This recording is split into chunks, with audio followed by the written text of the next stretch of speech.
ಹಾಗೂ ಕಾಡಾನೆಗಳ ದಾಳಿಗೆ ಸಂಕಷ್ಟಕ್ಕೊಳಗಾದ ಕಾಡಿನಂಚಿನಲ್ಲಿರುವ ಸಾರ್ವಜನಿಕರು ರಕ್ಷಣೆ ಕೋರಿ ಅರಣ್ಯ ಇಲಾಖೆಗೆ ಮೊರೆ.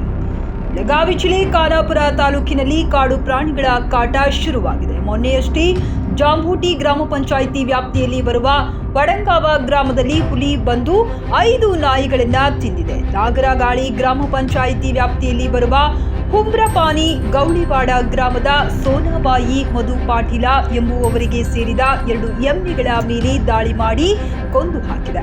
ಇದರಲ್ಲಿ 1 ಎಮ್ಮೆಯ ಚಿಕ್ಕ ಕರು ಇದೆ. ಇದರಿಂದ ಹೈನುಗಾರಿಕೆ ಮಾಡಿ ಜೀವನ ಸಾಗಿಸುತ್ತಿದ್ದ ಬಡ ಮಹಿಳೆ ಸಂಕಷ್ಟಕ್ಕೀಡಾಗಿದ್ದಾರೆ.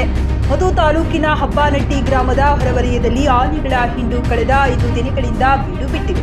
ಇವುಗಳನ್ನು ಓಡಿಸಲು ಸಾರ್ವಜನಿಕರು ಹರಸಾಹಸ ಪಡುತ್ತಿದ್ದಾರೆ.